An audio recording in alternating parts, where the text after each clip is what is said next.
Sveicināt, mīļie! Šajā reizē man atkal gribas padauzīties, bet ar saturu man gribas padauzīties. Kāds uzdeva jautājumu, būtu interesanti parunāt par demogrāfijas problēmu. Vai senlatviešiem arī tā bija? Varbūt tā ir problēma dēļ rietuma vērtībām, kuras ir parādījušās Latvijas sabiedrībā. Tomēr svētki Jāņi jau bija domāti, lai veicinātu arī demogrāfiju. Tāpat arī reliģija, kas arī Latvijā nerisina šo problēmu. Ja nebūs jauno latviešu, tad mēs vienkārši pazudīsim nebūtībā.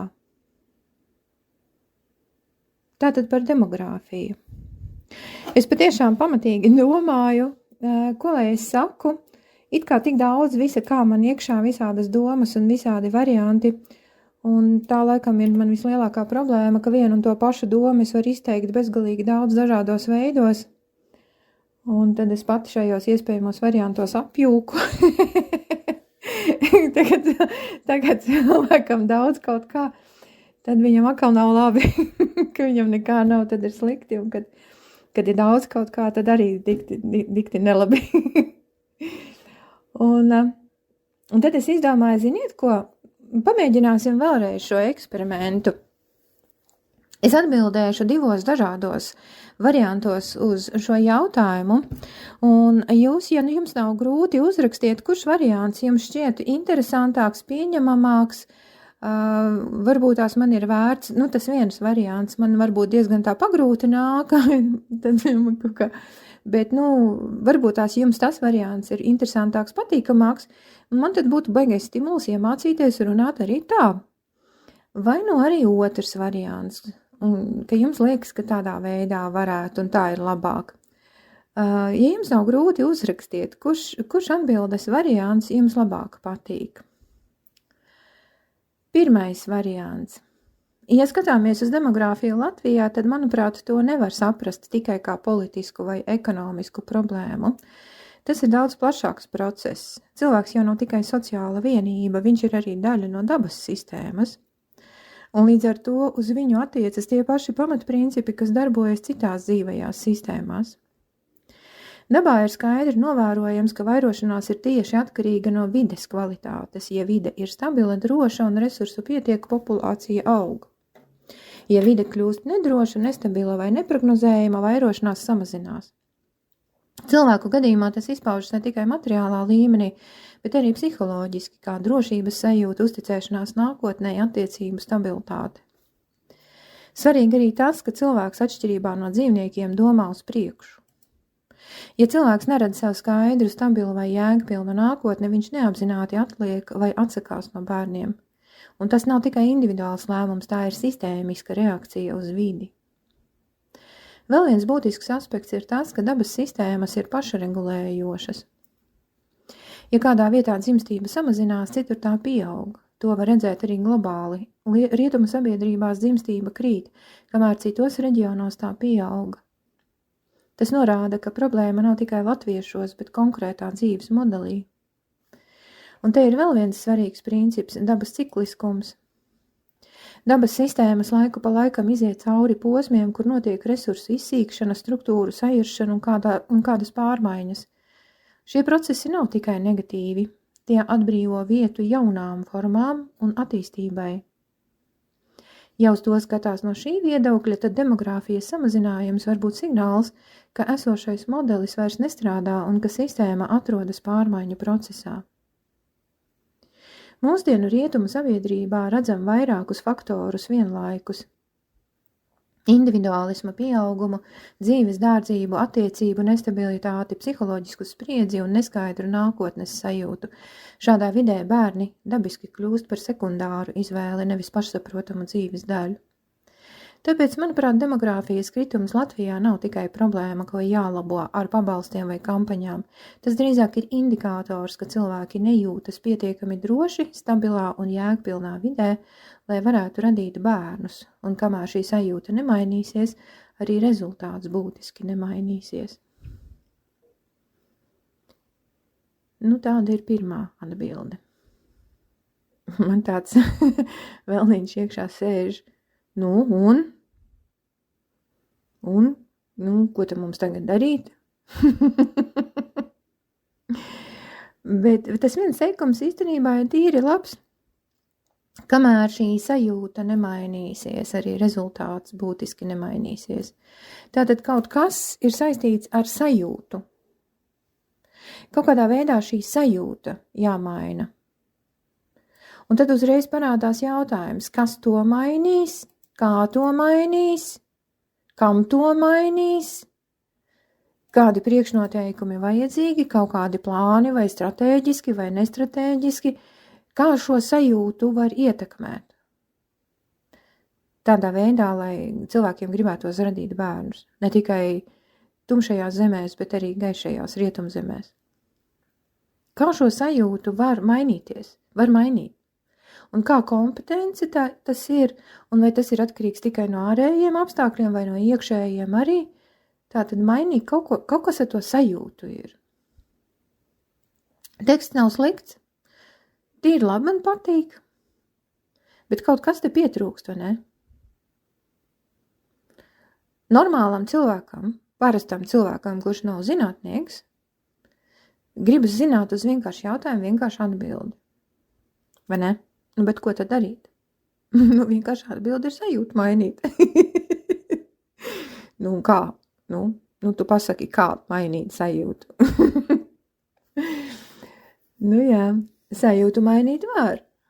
Tas nemaz nav tik sarežģīts darbs, tas ir vienkāršs darbs, bet neviegls. Pie tam mainīt citu sajūtu vai savējo. Redz, te arī vēl jautājums. Lūk. Otrs variants. Cilvēks pabeidza savu domu ar šādu domu, ja nebūs jauno latviešu, tad mēs vienkārši pazudīsim nebūtībā. Man gribas teikt, tā jau arī ir, protams, un tā nemaz arī nav feina perspektīva. Bet pirmais, kas man iešaujas prātā, pazudīsim, un kas tad ir? Kam no tā būs sliktāk? Vai labāk? Mums pašiem? Bet mēs jau paši būsim projām, kas tad mums vairs tad? Zemē kāds sliktums no tā būs? Kam kaut kas mainīsies, ja no tā, ka tad kaut kādi latvieši ir vai nav? Man liekas, ka kaut kas mainīties, nevienam nemainīsies, ja kaut kas var būt, mums pašiem tikai mainīsies un arī vairs ne uz šīs zemes un ne šajā zemē, uz šīs zemes esot un kaut ko te darot. Nevienam no tā nekāds sliktums nebūs. Man liekas, ka patiesībā doma ir par kaut ko drusku citu. Es mēģināšu parādīt savu skatījumu, varbūt atradīsiet šajā skatījumā noderīgu kaut ko, jo es uz lietām skatos pavisam citādāk. Pavisam citādāk, ne tā kā iepriekš. Kaut gan to es arī saprotu, un tas ir pareizi.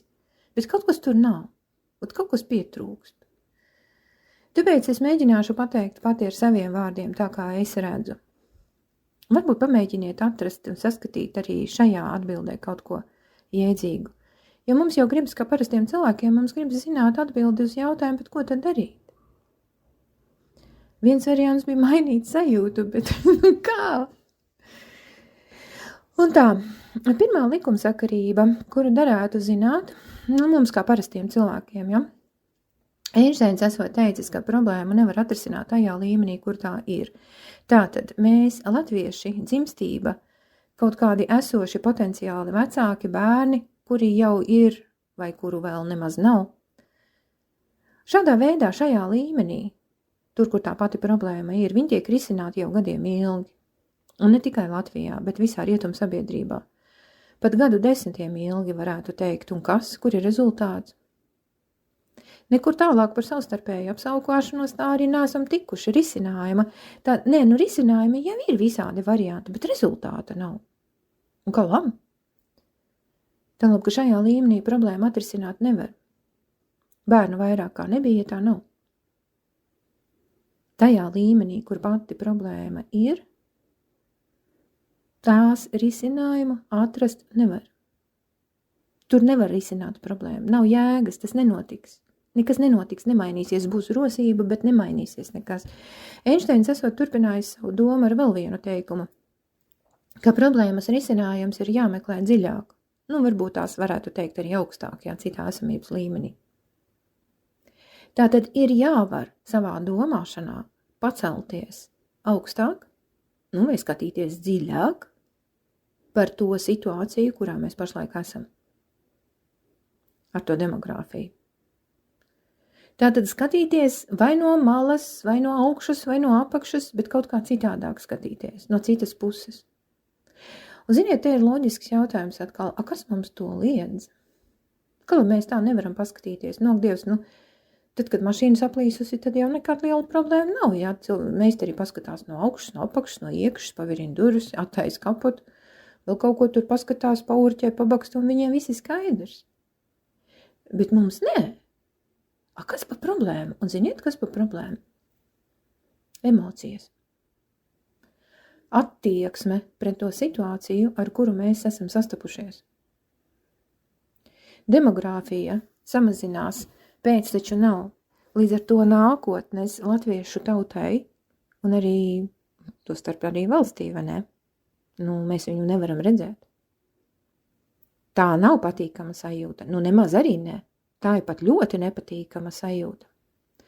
Un šeit es jums pateikšu vienu likumsakarību, ar kuru arī darētu rēķināties un kas attiecas uz jebkuru dzīves situāciju.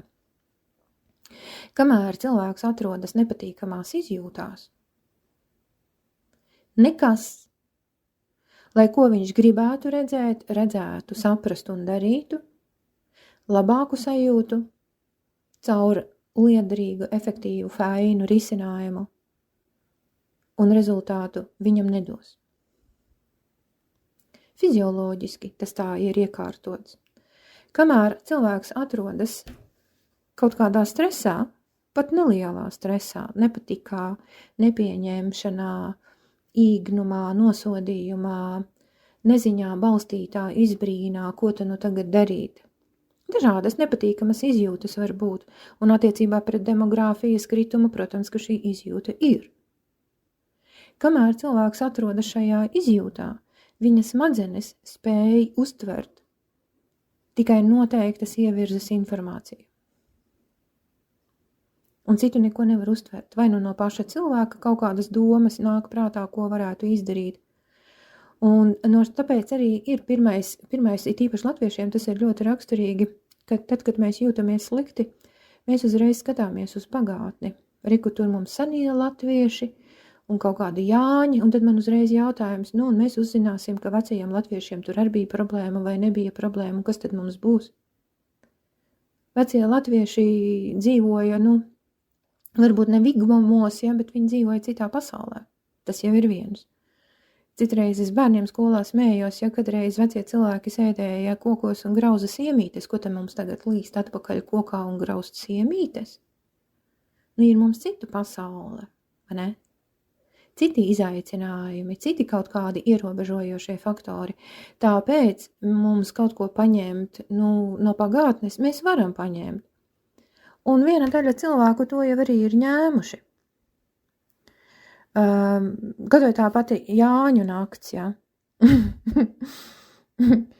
Mums jau tā Jāņu nakts ir atļauta. Mums nav aizliegts, padomu laikā viņa bija aizliegta, bet tagad Jāņu nakts nav atļauta. Nevar manīt, ka tas baigais rezultāts kaut kāds būtu, vai ne? Tātad tā Jāņu nakts nav risinājums. Pie tam mūsdienu apstākļos, tajā sabiedrībā, kādā mēs dzīvojam, ar tām iespējām, kādas mums ir, šādas Jāņu naktis notiek katru nakti, jo īpaši lielākās pilsētās. Puiši, vīri un pūlās melnām mutēm, risinot demogrāfijas problēmas. Meitenes jau arī tur, protams, piedalās. Bet rezultāts. Vienai otrai pēc šādām Jāņu naktīm pēc tam kanālā jālec. Jo cilvēka, jo īpaši bērna psiha tādas regulāras Jāņu naktis izturēt nemaz nevar. Un domājat, ka tas ir tikai Latvijā? Nē. Visa pasaules elite pūlas vaigas viedros, lai tikai kaut kā atrisinātu problēmu, kas attiecas uz visu rietumu pasauli, demogrāfija. Par ko tad Epsteina faili stāsta? Visi par to. Pat tumšo puišu piegādes gaišo meitiņu laimei mums tiek nodrošinātas. Un kas? Kur ir rezultāts? Jo vairāk kāds kaut ko risina, jo sliktāk kļūst. Vēl arī papildus problēmas rodas. Vai tad tā nav? Tā tad problēma nav risināma tajā līmenī, kur tā ir redzama. Tā ir sociāla līmeņa problēma. Un ar sociālām metodēm to risināt nozīmē padarīt lietas vēl sliktākas. Prasās pacelt savu uzmanību augstāk vai dziļāk vai paskatīties uz lietām no malas. Jo šajā jomā ir kaut kāds haoss, kaut kāds juceklis. It kā jau tiek darīts, it kā jau tiek risināts. Un varbūt arī cilvēki, un drīzāk es esmu pārliecināta, ka cilvēki tiešām arī grib šo demogrāfijas problēmu atrisināt, bet nesenāk. Un tad ir jautājums, ko nu? Tumšo cilvēku zemēs gan nekādas problēmas nav. Lielajā kontinentā dzimstība pēdējo dažu desmitu gadu laikā esot pat 3-kāršojusies. Un tur neviens nepūlas. Ienāca prātā, viņiem jau tāpat mēlas mutes. Tur nav ko pūlēties. Un viss notiek dabiski. Dabiskā veidā viss notiek. Bet tad arī varbūt jāpaskatās ar tādu aci uz šo problēmu tieši no dabas puses. Paskatīsimies uz šo demogrāfijas problēmu nevis caur sociālajām prizmām un caur sociālo noteikumu, ierobežojumu vai otrādi kaut kādu atļauju un atbalsta mehānismu puses, bet paskatīsimies caur dabas sistēmas pamat likumsakarībām. Kā tas īsti notiek? Pirmā varbūt tāda likumsakarība, ar kuru mums jārēķinās, ja mēs skatāmies uz cilvēku kā uz dabas būtni, un mēs arī daļēji mēs esam tīri dabas būtnes, un mēs pakļaujamies, gribam vai negribam, mēs pakļaujamies tām pašām likumsakarībām, kādām pakļaujas jebkurš dabas elements, vai tas ir akmens, augs vai dzīvnieks. Runāsim par dzīvajām būtnēm. Zoodārza spečuki jau sen ir atklājuši, ka, ja dzīvniekiem nebrīvē nav pēcnācēju, tad viņi slikti jūtas. Un šīs problēmas risinājums ir dzīves vides pielāgošanā tādā veidā, lai tas būtu maksimāli tuvs konkrēto dzīvnieku psihē, ģenētikā iebūvētajiem, tā kā dabas apstākļiem. Kādos apstākļos šis dzīvnieks ir pieradis, kādos apstākļos viņam vajadzētu dzīvot. Un tad šo problēmu var atrisināt. Rīgas zooloģiskajā dārzā savulaik diezgan bieži bija dažādas publikācijas, ka kaut kam tur nebija bēbīši, un tagad ir tie bēbīši, un ka to panāca tādā un šitādā veidā. Es nezinu, vai vajag komentēt vēl. Tātad pielāgot dzīves vidi dzīvās būtnes vajadzībām, labi justies. Iedomājieties, dabiskums, pielāgot vidi. Bet te parādīsies jautājums, mums jau ir ļoti plašas cilvēce tagad ir attīstījusies, mums vides pielāgošanas iespējas tagad ir ļoti plašas, vai ne? Bet ziniet, kur ir problēma? Jautājums ir, kādi apstākļi ir vajadzīgi cilvēkam? Materiālā ziņā, sociālā ziņā mums ir ļoti daudz visādi atbalsta un rosināšanas un veicināšanas mehānismu sociālā ziņā. Bet kādi apstākļi cilvēkam ir vajadzīgi no dabas? Kā dabas būtnei? Jo bēbīšu radīšana, tas tomēr ir vairāk dabas process, nevis sociāls process. Vai ne? Tas ir saistīts, tas pat ir instinktos iebūvēts, šī pēcnācēju radīšana kā dabiska nepieciešamība. Tātad vispirms ir vajadzīgi kaut kādi dabas apstākļi cilvēku dabai, piemēroti apstākļi, bet kādi tad šie apstākļi ir, lai cilvēks neatkarīgi no savu sociālā stāvokļa varētu justies kā cilvēks? Vai ne? Augu gadījumā to var ļoti labi redzēt. Ir saule, ir mitrums, ir temperatūras, spiediens, un augs aug griezdamies, un pat augļi ir. Vai cilvēku gadījumā varētu būt citādāk? Tātad runa ir par kaut kādiem dabiskiem apstākļiem, par klimatu, par sauli, par gaismu, par mitrumu, par ēdienu. Vai mums šajā gadījumā ir kaut kādas lielas problēmas? Īstenībā jau nav. Abi tur ziema siltāka vai augstāka, bet mums jau ir arī daudzi kompensējošie mehānismi, ja mums jau nav jāstaigā pavisam plikiem, ja mēs vēl varam izvēlēties kādu praķīti uzvilkt, kur pretī dzīvniekiem jāiztiek ar to kažociņu, ko daba viņiem ir devusi. Dzīvniekiem līdzīgi izjūtas un sajūtas, ja kā viņš tajā vidē jūtas. Kādā sezonā varbūt ir vairāk ēdiena, kādā mazāk, ja kādā ir siltāka ziema, augstāka ziema. Klimata izmaiņu ietveros dzīvnieki ļoti ātri pielāgojas. Viņiem momentā uzreiz vai bēbīšu ir vairāk, vai mazāk. Un viss. Vai vispār nav. Dabā šitas ir iebūvēts, tas ir dabas mehānisms, un cilvēkos šis mehānisms darbojas tieši tāpat. Tik ļoti dziļā līmenī, tajā līmenī, kur ir gan pēcnācēju radīšanas instinkts, tātad seksuālā enerģija, gan arī attiecīga sociālā uzvedība, ka ir bērni un audzināšana un skolas un izglītības sistēma un visi nākotnes nodrošināšana, visi tie sociālie mehānismi. Tas viss ir savstarpēji saistīts, kur cilvēks nav tikai daba, bet cilvēks jau ir arī sociāla būtne. Bet pirmais ir dziļais līmenis, ir šis dabiskais. Un cilvēkam rietumu sabiedrībā ēdiens trūkst, netrūkst. Netrūkst. Lai par ko, bet tu par to tiek gādāts arī sociāli, tur visādas atbalsta programmas, un viss kaut kas, lai cilvēks ir paēdis, lai viņam tur ir miteklis, it īpaši tad, kad bēbīši ir pa ceļam un bēbīši jau piedzimuši. Ja cilvēks pats nevar, tad sabiedrība jau tur un caur valsti jau ļoti daudz ko, cik var, bet kaut kāds atbalsts jau te ir. Vai ne? Un kas ir baigi interesanti? Tad, kad ir šis atbalsts, es nezinu, jūs esat ievērojuši, ka tajās ģimenēs, kuras sociāli varbūt arī nav tādas īpaši veiksmīgas, kā līdzdalība sabiedrībā tur strādā un tā, bet tajās ģimenēs ir baigi daudz bēbīšu. Manā mini pilsētiņā vesels mikrorajons tāds, bijušā garnizona ēkās.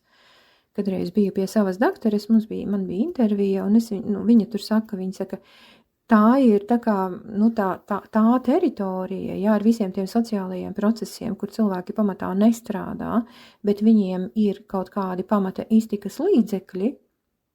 Bēbīši dzimst viens pakaļ otram. Dzemdību namam pilnīgi pietiek, lai varētu visu dzemdību namu uzturēt. Mums nav atsevišķs nams, mums bija nodaļa. Saprotiet? Tātad, ar materiālajiem apstākļiem mums viss ir puslīdz kārtībā. Tur, kur ir efektīvas ģimenes, kur abi vecāki strādā, viņiem tur diezgan daudz nākas pūlēties, lai viņi nodrošinātu saviem bērniem nevis vispār kaut kādu nākotni, bet tādu kaut kādu, tādu iedzīgāku nākotni un paši ar sev kaut kādu dzīves līmeni. Tur jau parādās, ka cilvēkam gribas tādus kaut kādus materiālos resursus, bet, tā varēšana ir tāda, tad viņš uzreiz sāk domāt, vai viņš var izaudzināt to bērnu, vai viņa vispār vajag. Bet pa lielo ar materiālajiem resursiem mums nekāda problēma nav. Tad kas cilvēkiem varētu trūkt? Varbūt mums arī uz augu piemēra jāskatās, vienkārši izjūtas, sajūtas, kā cilvēks jūtas. Tad, kad cilvēkam ir vairāk kaut kas nekā, tiem pašiem sociāli zemākā pakāpiena cilvēkiem tajās ģimenēs, viņš jūtas sliktāk, nedrošāk par savu nākotni. Redziet, kāda interesanta pretruna iznāk. Tāpēc viņu ģimenēs bērniņa skaits tiek kontrolēts, un viņi, atskrien, jau tāpat tās bēbīši atskrien. Bet viņi domā, viņi skatās, viņi salāgo savas bērniņu audzināšanas iespējas, salāgo ar savām personīgajām, materiālajām, sociālajām dzīves kaut kādiem plāniem un interesēm.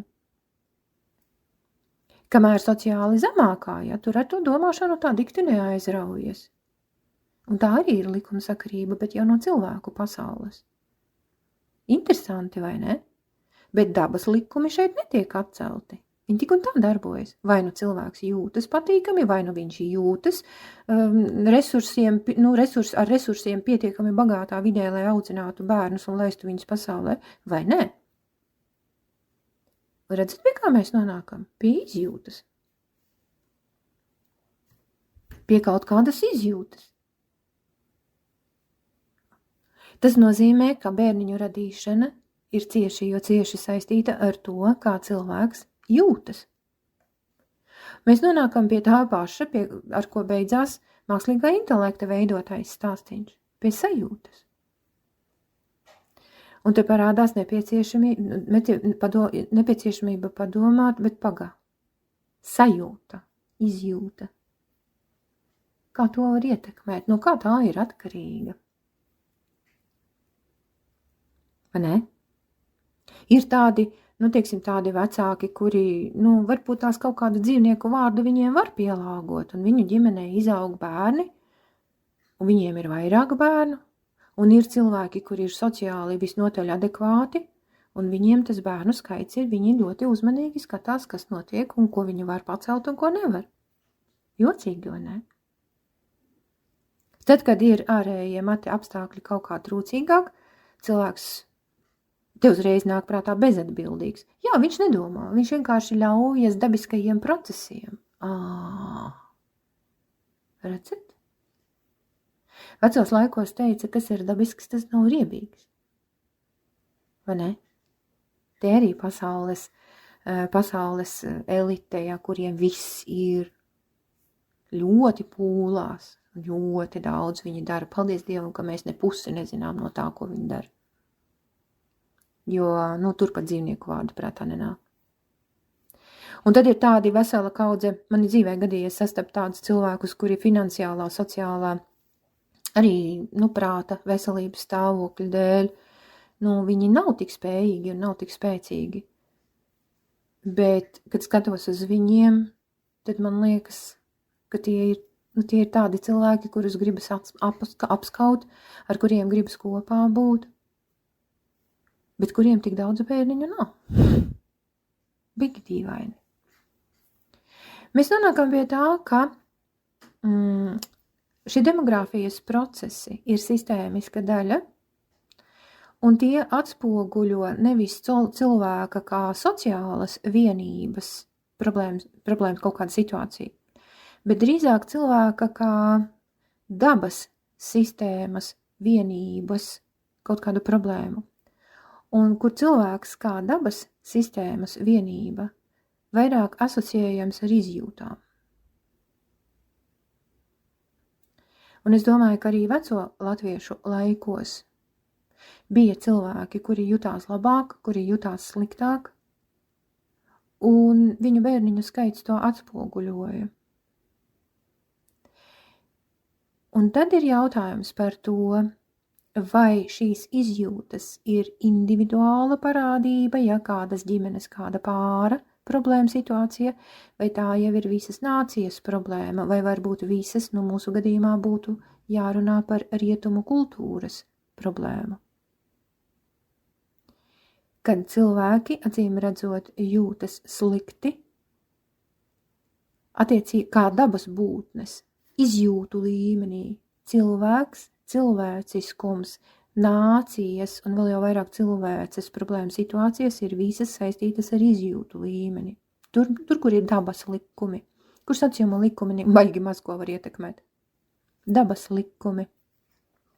Ja cilvēks jūtas forši, bēbīši ir. Cilvēks nejūtas īpaši forši savā sociālajā vidē, un bēbīšu nav. Un viss. Vai atsevišķas ģimenes tādas ir, vai tā jau parādās kā demogrāfijas problēma lielas sabiedrības grupas kontekstā. Un no šejienes jūs atkal varat mēģināt izsecināt. Es domāju, ka tik daudz noteikti jūs varat jau ieraudzīt, kur skatīties pēc risinājuma. It īpaši, ja mēs salīdzinām atkal šīs paralēles, ja Āfrikas cilvēku dzīves līmenis, materiālā, sociālā, finansiālā ziņā un dzimstība. Un rietumu dzīves līmenis, materiālā, finansiālā, sociālā un dzimstība. Tāpat ir likumsakarība, kuru mana daktare bija ievērojusi, ka ir baigā atšķirība.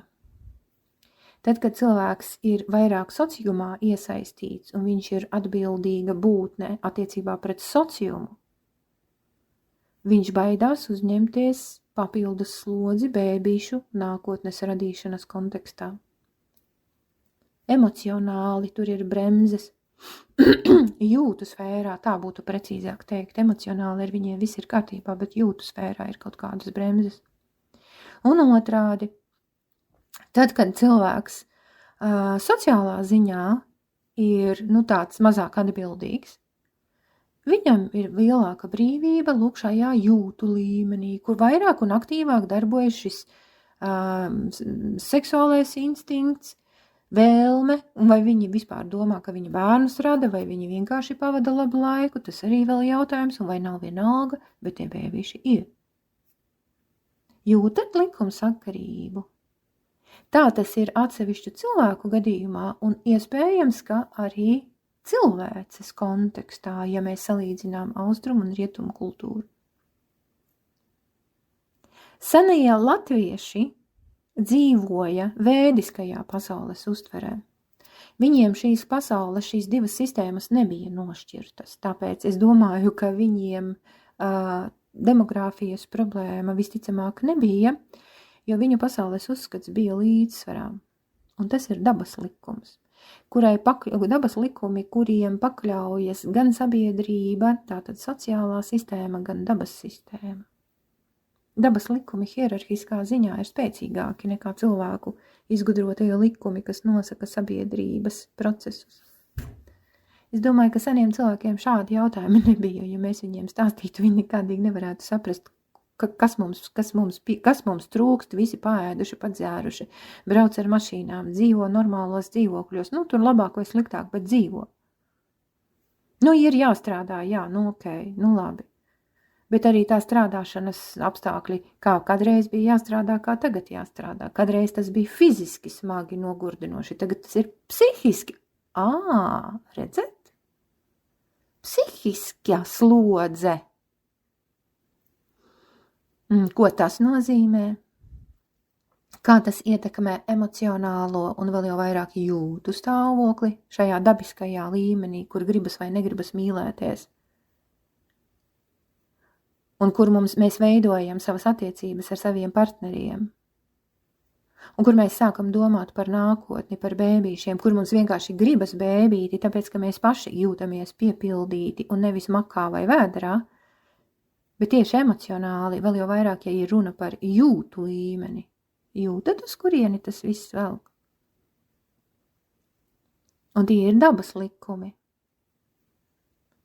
Sociālā sistēma ir attīstījusies tik tālu, tik sarežģīti, tik daudz visa, kā tur ir, ka ir pazudis līdzsvars starp dabisko un mākslīgo, starp to, kas nāk no jūtu un cauri jūtu sfēru, kur mēs visi esam cilvēki, un to, kas nāk cauri intelekta, informācijas, zināšanu un sociālo attiecību sfēru, kur mēs esam vispirms jau vīrieši un sievietes, un pēc tam varam arī būt partneri. Tās ir sociālas lomas, tas ir sociuma izgudrojums, un likumi ir rakstīti priekš sociālajām būtnēm.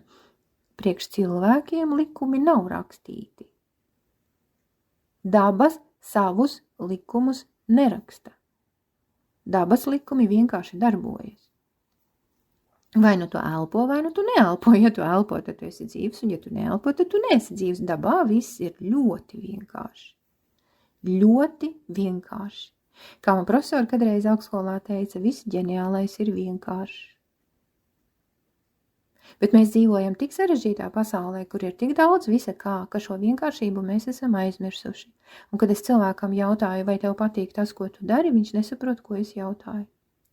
Kad es viņam jautāju, nu labi, šitas tev nepatīk, šitas tev sagādā bažas, ko tu gribētu tā vietā, tas cilvēkam ir briesmīgāks jautājums nekā, ja es viņam pajautātu kaut ko pastāstīt par Einsteina teoriju vai par savas darba, tur es nezinu, kaut kādu nozari, kaut kādus nolikumus man pastāstīt, pēc kādiem nolikumiem viņi darbojas. Cilvēks ļoti labi zina sociuma likumus, ļoti labi tīpaši sociāli atbildīgi cilvēki, bet aizmirsušies ir dabas likumi. Nu, un tad viņš parādās arī demografiskajā vidē. Trūcīgajā šajā tumsnējo cilvēku pasaulē, nu, pa lielākai daļai tās ir tumsnējās kultūras, ja kur cilvēkiem ir tāda fifīgā kādas krāsa, bet tā nav rusu rasisms, bet tas vajag interesanti starp citu, ja.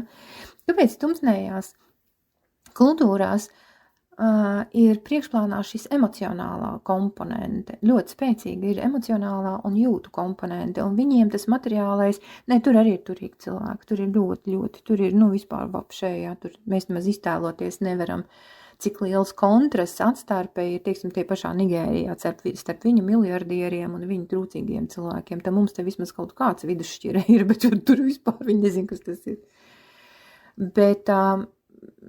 Bet cilvēku izjūtām, tur cilvēku izjūtas ir dabiskas, brīvas, atbrīvotas, un viņi kā māk tā dzīvo, uznāca mīlēšanās, piedzima bēbītis, nomira, izštruns, ņem uztaisīs citu. Bet arī pašā laikā šī sociālā efektivitāte, ja dzīves līmenis, materiālais, finansiālais, ko arī viņu cilvēkiem gribētos, arī viņu bērni grib ēst, arī viņu bērni grib spēlēties un rotaļāties un piedzīvot bērnību. Tu šādas vērtības un iespējas nav. Varētu teikt klimats. Jā, klimats tur, varbūt no mūsu puses skatoties sarežģītāks, bet no viņu puses, ja viņi skatītos uz mūsu klimatu, varbūt viņi domā tāpat, tā kā tas ir tāds stiepjams jēdziens. Bet kaut kas, mīļie, ir pirmkārt. Jā, un tas arī ir dabas likums. Dabā viss ir līdzsvarā. Daba ir tāda sistēma, kā iebūvēta pašatjaunošanās sistēma.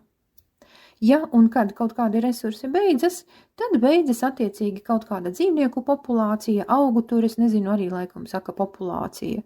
Un viss, un nav bēbīši, nav, un dzīvnieki beidzās, viņi aizgāja dzīvot citur, tur, kur vairāk ēdamā. Cilvēki tā nevar. Nē, cilvēki arī to ir pasākuši darīt. Man liekas, kaut kur 90. gadās, kā sākās, šī migrācija no mazāk turīgām valstīm uz turīgākām valstīm, kur plašākas iespējas kaut ko nopelnīt. Ja sākās dzīvnieku migrācija, dzīvnieku, bet tas ir tie dabas likumi, ja tu neko nevar darīt, tie dabas likumi. Cilvēki savus likumus izdomā no galvas, bet dabai uz to nospļauties. Bet tad, kad daba iedarbina savus kaut kādus likumus, tad cilvēkam var gadīties, ka viņam nāks pierauties, un tā pamatīgi. Un šeit jau sākās pirmās pazīmes, ka problēma būs ar demogrāfiju. Pirmās pazīmes bija tās, ka cilvēki sāka migrēt. Mainījās iedzīvotāju sastāvs, ne tikai skaitliskais, bet arī kvalitatīvais sastāvs mainījās. Tie, kuri ir sociāli aktīvāki, aizmigrēja un palika šeit, kuri sociāli tik aktīvi kaut kādu iemeslu dēļ nevar būt. Un iedzīvotāju kvalitatīvais sastāvs un attiecīgi darba tirgus kvalitatīvais sastāvs ir citādāks. Bet arī turīgums tad ir citādāks. Un tad tie bēbīši veidojas tajās ģimenēs, kur cilvēki par tām lietām tik ļoti, ļoti spēcīgi nedomā. Saprotiet? Dabas likumi. Ir iestājies dabas likumu laiks, un vēl viens dabas likums ir tāds, ka, un to arī baigi labi sociumā var redzēt, kādēļ šī demogrāfijas situācija ir izveidojusies. Lielas, plašas un ļoti, ļoti dziļas, tik dziļas, ka ietekmē cilvēku jūtu sfēru sociālās pārmaiņas. Teiksim, tā pati Padomju Savienība, ja? Dzimstība 60. un 70. gados tad bija pilnīgs sprādziens. Pēc tam 70. gados vēl ne tik ļoti, bet 80. gados, tad bija vēl viens tāds vilnis, bet tad arī viss apsīka. tad apsīka. Kāpēc? Tāpēc, ka politiskā situācija, finansiālā situācija mainījās, parādījās jau kaut kādas pārmaiņas, kaut kāda nedrošība, cilvēki nevar prognozēt nākotni. Jau parādās nedrošība, cilvēki vairāk pievēršas materiālai stabilitātei, prognozējamībai, viņi, tā teikt, labāk zīle rokā nekā mednis kokā. Jo tad uzreiz ir reakcija. Cilvēks ir dabas daļa, cilvēks savu izjūtu līmenī reaģē absolūti uz visu, kas sabiedrībā notiek.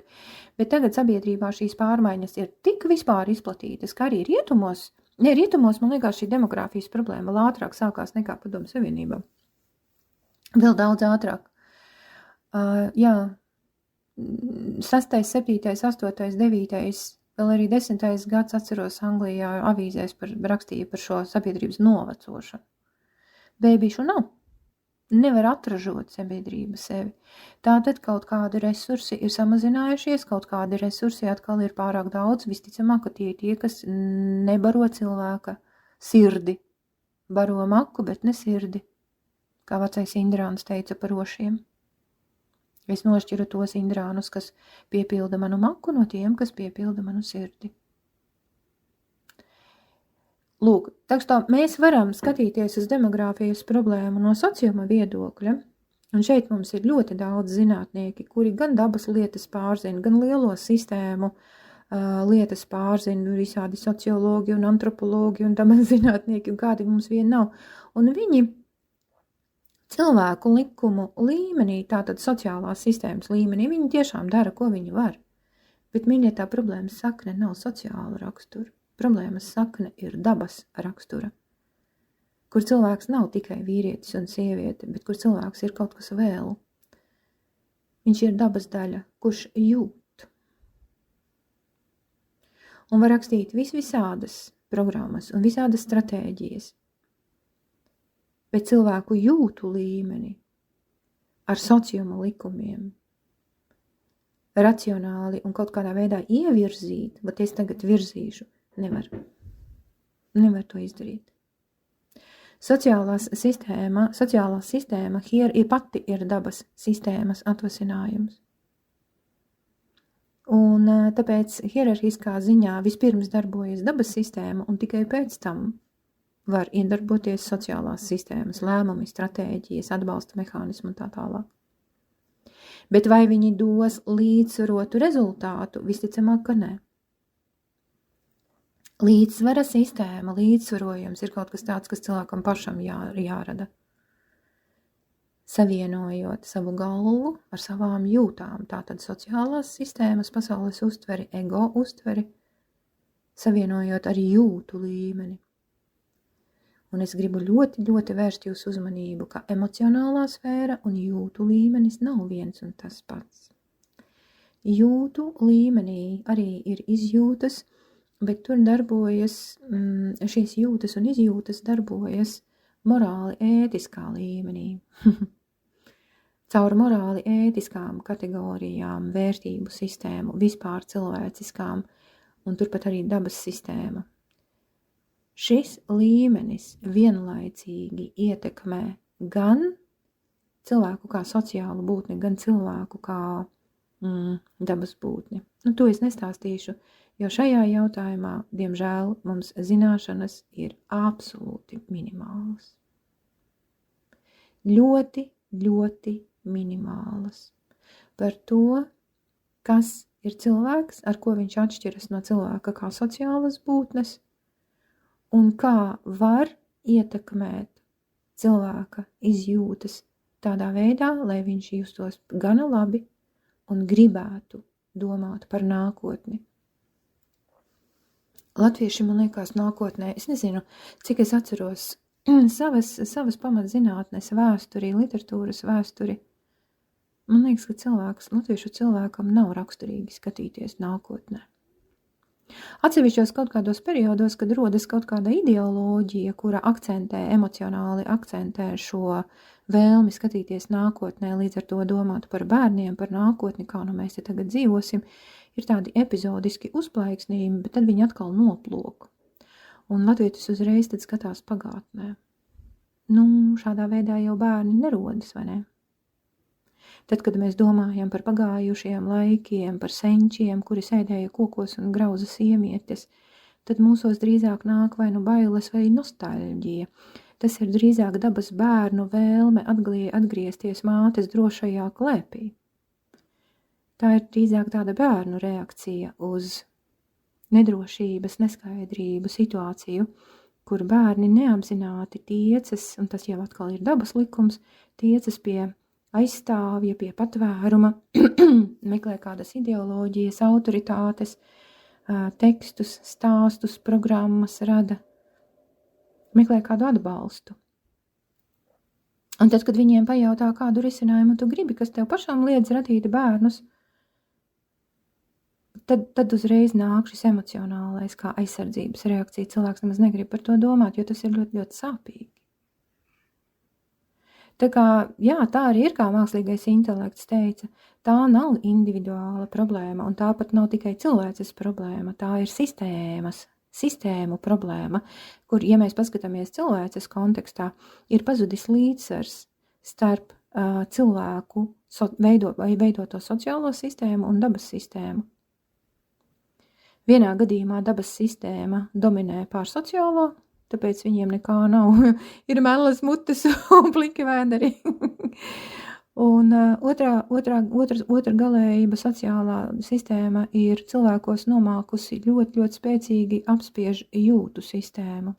Tāpēc arī ir visas tās depresijas un izdegšanas, kad cilvēkiem vienkārši nav enerģija priekš bērniem. Viņiem ir seksuālais instinkts, kurš caur kuru daba kompensē. Dabā viss ir līdzsvarā. Tāpēc ir šī pastiprinātā orientācija, tas gan nav vienīgais iemesls, un tomēr pastiprināta interese par seksu, seksualitāti visās tās izpausmēs, kur tiešām arī kriminālā līmenī vīri pūlās melā mutēm un meitenes viņiem piepalīdz. Bet tas rezultāts ir ārkārtīgi bēdīgs. Ārkārtīgi bēdīgs. Tur drīzāk notiek pašiznīcināšanās, ja mēs runājam par cilvēkiem. Jo tur notiek un rezultāti ir tādi, ka tur pat dzīvnieku vārdus nevar piemērot. Par cilvēka vārdu vispār tur nav nekādu vispār asociāciju. Un kaut kādā ziņā tas arī viss tiek veicināts un atbalstīts tieši cilvēka uzbūvētās sociālās sistēmas ietvaros. Tumšajās valstīs šādas lietas parasto cilvēku vidū nenotiek. Viņiem šis seksualitātes instinkts ir morāli ētisku normu regulēts. Rietumos ar morāli ētiskajām normām tā tad arī jūtu līmeni jau sen nekā nedraudzējas cilvēku pareizi. Tak što problēma ir kompleksa, bet problēmas risinājums īstenībā ir ļoti vienkāršs.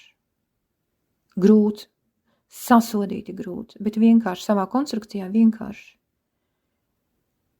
Cilvēka izjūtas, jūtu līmenis. Ārēji šo jūtu līmeni nevar vadīt, nevar ietekmēt, to var vadīt tikai katrs cilvēks pats.